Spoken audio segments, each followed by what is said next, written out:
Okay, when we left off, Martin was going to accept a teaching job in a very rural area until he could attend college. Also, I just wanted to mention my pronunciations of these different African cities and names is awful. So I apologize, but I'm doing my best. Okay, we're going to start with Martin on April 2003. Chigadora was even more rural than Nyanga. The bus dropped me off at a small lean-to on the side of a dirt road. There was no town anywhere in sight. I saw smoke in the distance and followed a path that led me to a small hut with a thatched roof. Two women were tending a fire, wearing only a scrap of material around their waists. Several children ran around nearly naked as well. Few had shirts on, none had shoes. "Menheru," I said. "Good evening," in Shona. The sun was about to set, and I was eager to get settled. I introduced myself as the new science teacher, and one of the elder boys ran to fetch someone who could lead me to the school. He returned with an older man whose hair had gone completely white.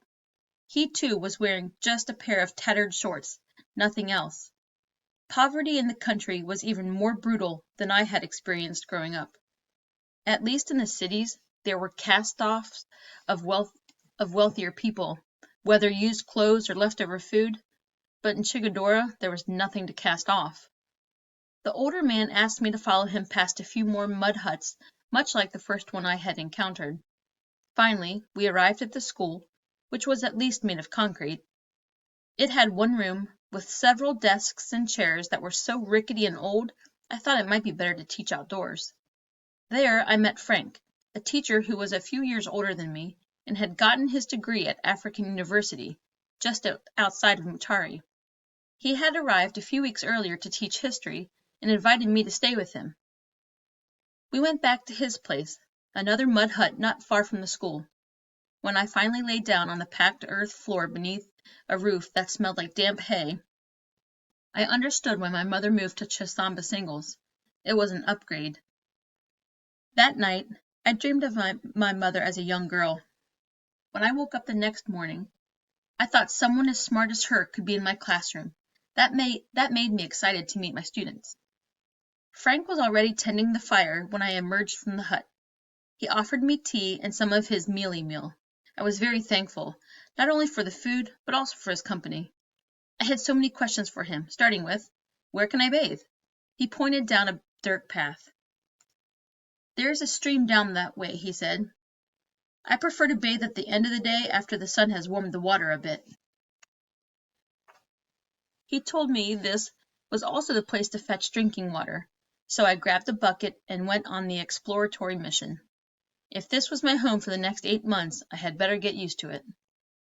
I reported to school an hour later and was excited to see a few students already there. Every school in Zimbabwe requires a uniform, and most of the schools in Chigadora had some semblance of one. One young boy, maybe 14, was wearing rags stitched together to resemble shorts. Another girl had a shirt that was several sizes too small. Clearly she had been wearing it for years. My family was fortunate by comparison. I introduced myself and told my students how I got there. I could tell by their faces that they were impressed. None of these kids had ever left Chigadora, let alone visit Mutare. That was the big city for them.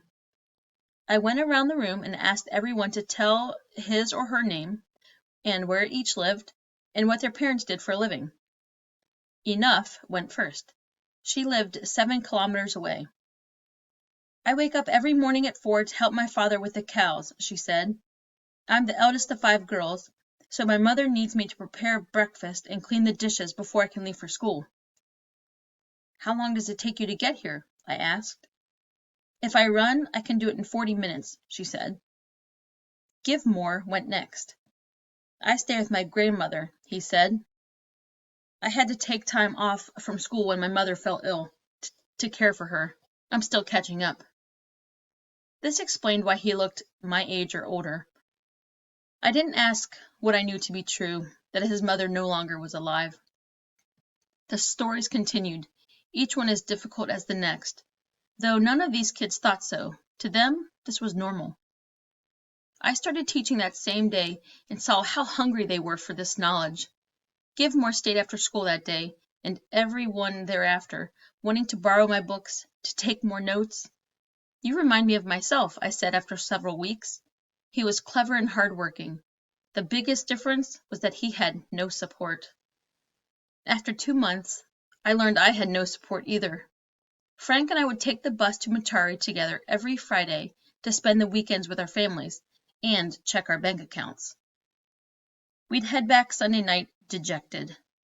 "Nothing," I'd say as I boarded the bus to Chigadora. "Me either," Frank said.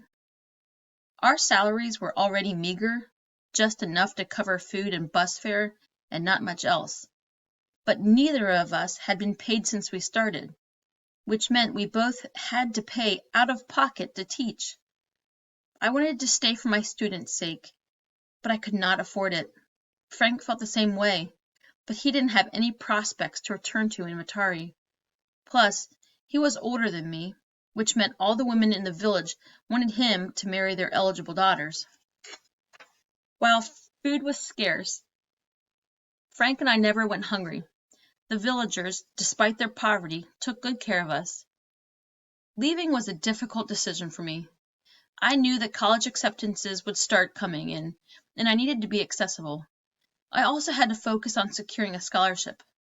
On one of my visits home, I learned that Temple University was one of the first places to offer me a place for September 2003, but they could only offer $12,000, which was not even half the tuition. The same happened with 3 other colleges I had applied to. This was good news, at least I was getting accepted. I just needed proper funding. My last day of school was in April, right before the first break. My announcement was met with an eerie silence. I was not the first to abandon these students. Givemore stayed after school that day to speak with me one last time. "I just wanted to thank you," he said. "For what?" I asked. "For coming," he said, "and for giving me hope." The next chapter is Caitlin, April 2003. All of Martin's college correspondence was being sent to me, so I started checking the mailbox every afternoon that spring. The anticipation I felt reminded me of being in 7th grade, desperately waiting for Martin's news. My mom still had her heart set on Villanova. She felt like the two women on the international and mission staff were the most sympathetic to Martin's story. Her new strategy was to focus on one school versus dozens. She started calling Villanova every week. "Hi, Candace, any news?" My mom's chipper voice resonated through our house. Or, "Valerie, it's Anne. I'm going to be on campus tomorrow and wondered if I could bring you lunch." She was working every single angle. The rejection letters came first. His SAT scores were likely the reason, though his personal essay was also a bit difficult to comprehend. He wrote about his dream of becoming an actuarial scientist, which I had never heard of until then. When I looked it up in our encyclopedia, I understood why. It was a discipline that applies mathematical and statistical methods to access risk in insurance and financial fields. The definition made my head hurt. I had just dropped a statistics class at college because the number problems looked like Mandarin. The form rejection from the Ivy League college made me angry. I wanted to scream, "You're making a huge mistake." It infuriated me that Martin's fate was being determined in this cold and impersonal way.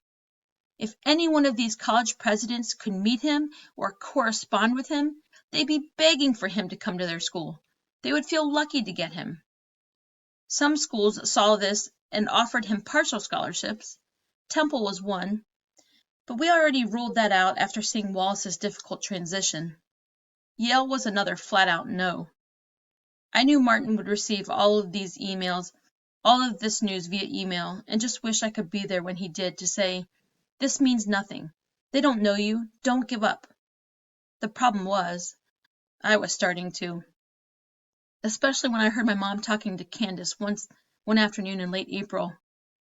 "Are you certain?" she said, her voice cracking on the last word. I walked into the kitchen. "So there's nothing else we can do?" she added, her chin trembling. Thank you, Candace. I know how hard you have been working on this. After she hung up, my mother looked despondent. What is it? I said. That was Villanova, she said. They have a spot for him, but no money. She could not hold the tears back any longer. I failed Martin, she said, and you. I'm so sorry, honey.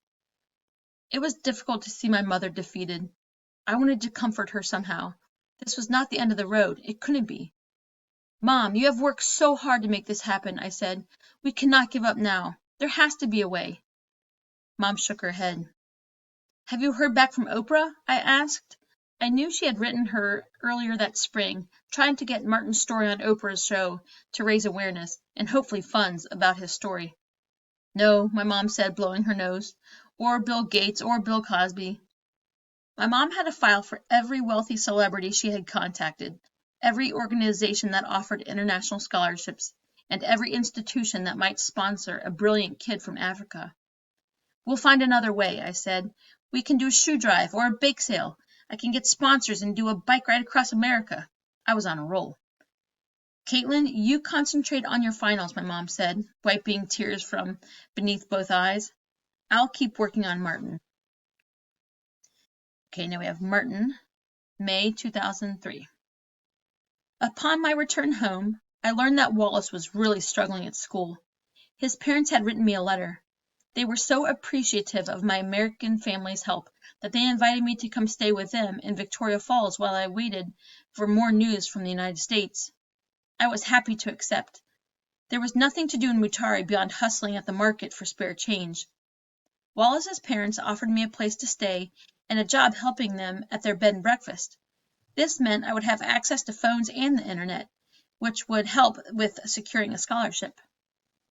It was a two-day journey, the first stop at Harar, then Bulawayo, and finally Victoria Falls. The last leg of the trip was breathtaking as the train barreled up Zimbabwe's western corridor. It was nighttime when we passed through Hwang National Park, the largest game reserve in the country. I could see the silhouettes of the trees rising above the grasslands in the moonlight, and then a sea of red dots that suddenly stood still before disappearing into the night. Antelope, my seatmate said. We had baboons and other monkeys in Mutare, but we didn't have antelope or elephants or lions hanging around. I didn't blame these majestic animals for staying so far away from the cities. I kept on the lookout all night, hoping to spot one. No luck. Perhaps the sound of the engine scared them off. The sun had begun its rise as we pulled alongside the Zambezi River, which feeds the falls. Locally, we call them Mosi Oatunya, which means the smoke that thunders. I saw the spray rising in the distance, a shimmering fog, and truly understood.